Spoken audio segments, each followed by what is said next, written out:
Hello and welcome. This is my 1965 Mustang Restomod. It has a Windsor-based 427 cubic inch power plant, putting out around 600 horsepower.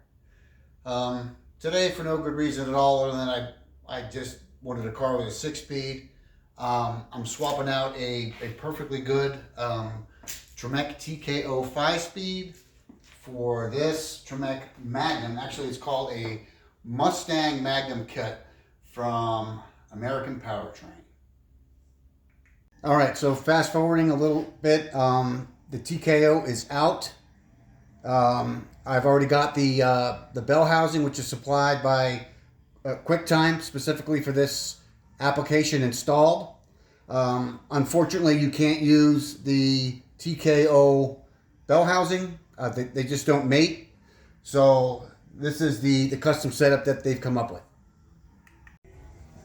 All right, guys, got ahead of myself. Put all this together before explaining how the bell housing needs to be zeroed in. It's actually checked with an indicator and a magnetic base. This magnetic base I had attached to the flywheel, of course, before I put the pressure plate in. This edge right here is put on this edge. They supply you with this plate. I don't like this whole deal. I mean, if they don't have faith in how they put their bell housing together, you know, and the machine markings, you know, and whatnot, and locations and bolt holes and dowels, you know, how are we supposed to have faith in this plate?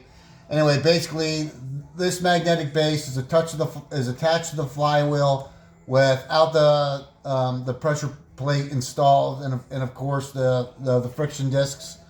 And basically, you just spin from the crank in 4 different locations to see what the deviation is. This one, I was lucky; it was plus or minus 5 thousandths. So apparently, if you run into an issue, there's different size dowels you can get. You can try to knock this around, but again, I think it's bullshit. I think that they should have enough faith in their product where they don't put the average guy. I mean, especially a guy that doesn't have a lift, that's on his back in his driveway, and doesn't have magnetic bases and indicators in his toolbox.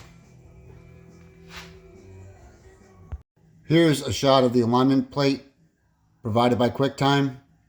Of course, it's necessary to remove the clutch and flywheel to get it installed properly, or period, for that matter. I am in the middle of a 6-speed transmission swap. Had the trans in and out, not leaking the way that my old exhaust hookups were looking. I basically just mashed them flat and welded together whatever I could, to get the car on the road. But we're looking for peak performance now. We want the exhaust where it needs to be. So these are the steps that we got to take to get us there. You can see right here where the flange is on the header. I'm going to attempt to do it with it, on the car. That's just what I do. Not looking to do anything chicken shit by any stretch of the imagination, but after measuring with my veneers, after picking up some 3-inch 45s on Amazon and some other lengths of pipe.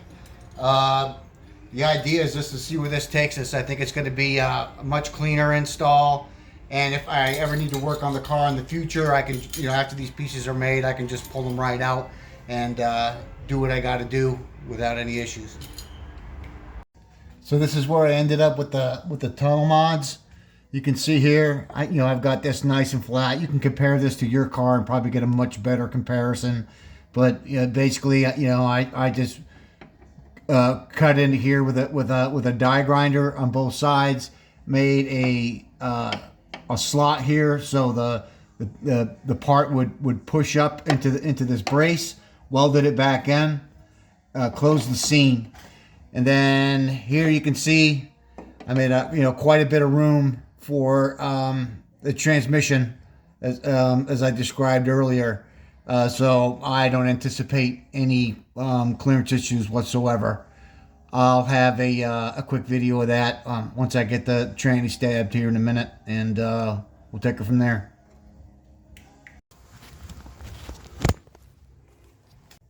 If you're running a hydraulic release bearing or throw-up bearing, the next step is to take some measurements. So here we have a contact point. This is a contact point where the transmission obviously meets the bell housing. So it's a common center. So the objective is to get the throw-up bearing around 100, we'll say between 100 and 200 thousandths away from this surface in an idle position. This is a shot of the Hydromax throw-up bearing kit that's been provided for my application. All these items are integral in getting the hydraulic throw-up bearing in the right position, shimmed and so forth. As we move forward, I'll explain to you how they're used as I mount them on the transmission. Okay, so the measurement from the front of the bell housing to the clutch fingers was 2 inches and 10 thousandths. Now we need to know what the measurement is from the face of the throw-up bearing to the common center I was talking about, which is the casting of the transmission. So straight edge, veneers,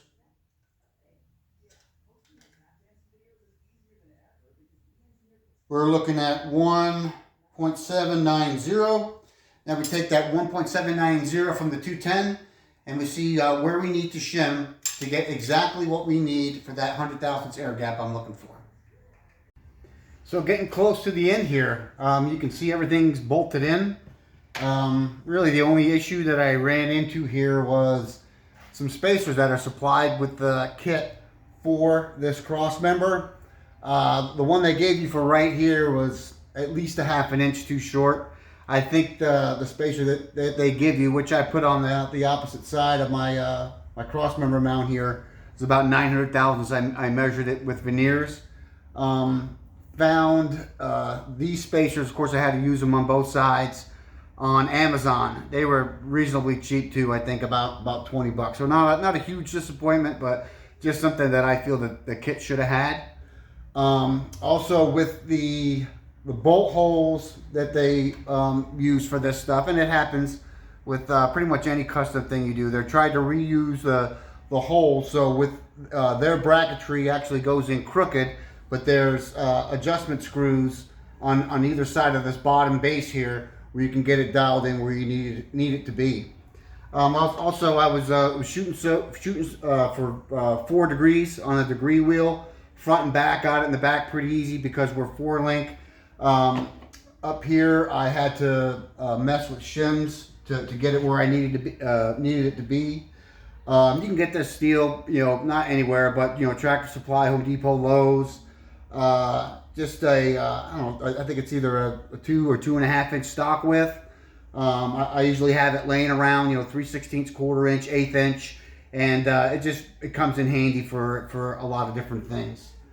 So, one of the things that it's not similar to the TKO. The Magnum, unfortunately, has just a reverse lockout, not a neutral safety. So I found a switch online. It's actually a pull switch with a spring, so I'll be able to hook it up under the dash.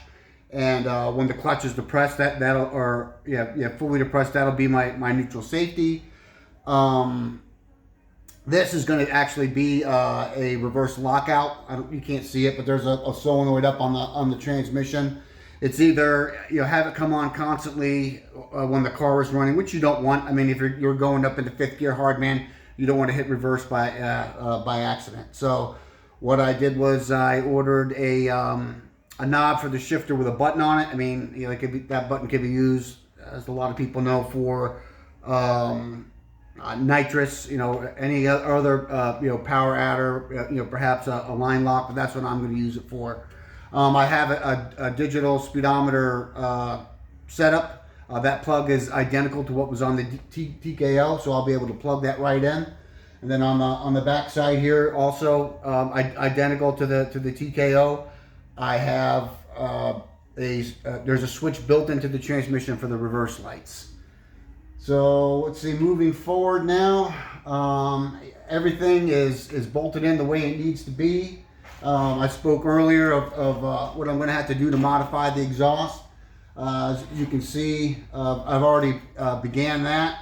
Actually ended up some MagnaFlow setup. I ended up cutting these off because before, like I mentioned, I wanted to go with this V-groove flange setup. I just think it's going to be a lot nicer, a lot easier to work on. You know, cars like this, motors come in and out, transmissions go in and out, you break stuff, right? So we wanted to come apart and go back together with relative ease. I'll have more for you on the exhaust as I go through that. I am a fan of these V-band clamps. Once you get your pieces of parts well together, basically what I did was for the end of the collector here, I was very fortunate. 3 inches on both sides, so the flange just pretty much was a slip fit, little tight, which is what you want. Welded it up on the back side. Put one of these 45s on the maiden flange on the other end. Boom, and then once it's installed, it gives me a rotational value that I think is invaluable for trying to do something like this. So I have this 45 I can rotate. I have another 45 which I can put into whatever position I like. And then also what I fabricated, because I've got rid of this from the factory MagnaFlow exhaust, because I didn't want to be beating a pipe apart or taking a pipe apart. Just cut a 3-inch piece of stainless steel pipe, put the flange on. I still have to tack it together, but this will allow me to actually pick up another area of angle adjustment, if needed. Of course, this isn't the right height yet. I'll be setting that shortly. At least welding the flange together and then start to fabricate the rest of the pieces here, and we'll see how it comes out. I'll do one side and the other.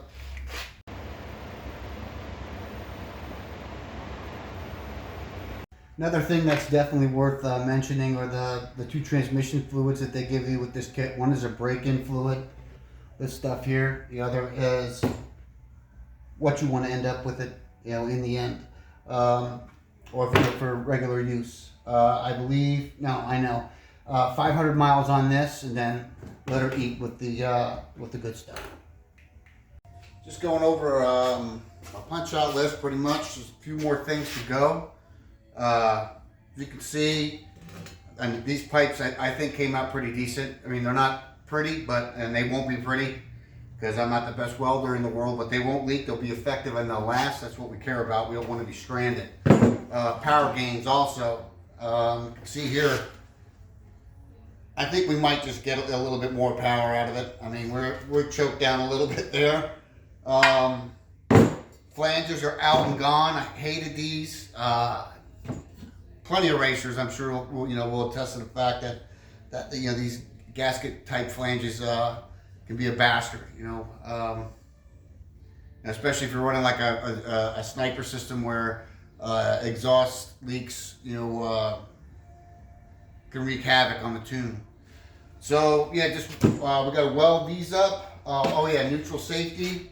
This is the pull switch I was talking about. There's a termination on the top here, and basically it's just like I had mentioned earlier, a pull switch. That's on, that's off. So I'll get this under the dash hooked up to my clutch pedal. So when I depress, you'll have to depress the clutch to start the car. This car probably didn't come with one, back in the day, but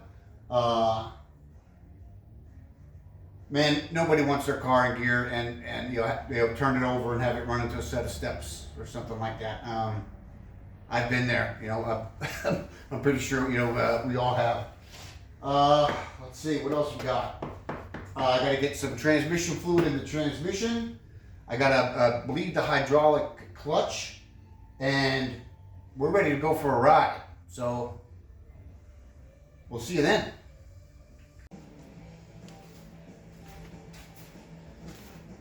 Okay, so we've had it out. Man, everything's nice and smooth. Love that 6th gear. I'm turning about 2,300 RPM at 75 miles an hour, which is just wild, for an old car like this. Running 391s in the back, 27 tall tire. If anybody wants the transmission detail as far as the gears go, hit me up at the next gear 2025 at Gmail. I'll be glad to share that with you. Overall, I think it's a good kit, man. Good transmission. Solid, stout. Not huge. Actually, I think it's smaller than the TKO.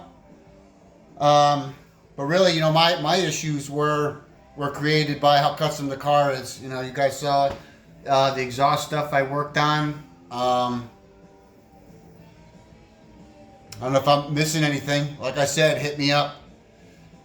Really, the only disappointment that I have with this whole deal is, and I've been in touch with TREMEC, and I'm sure you can see it, but fucking thing leaks tranny fluid, which is awesome. They won't let me touch it. It voids the warranty if I pull it apart, split it, and try to reseal it. I question them. I mean, not just by email, but fucking phone calls, and they're a big company, and I don't like bad mouthing anybody really, but I mean, it's their way or the highway. So this winter, I'll be yanking it out because I want to enjoy it for the summer, and sending it off to them. So, I mean, for me, I've said this before. There's a lot of guys that don't have a fucking lift, or don't have a jack, to take a trans in and out.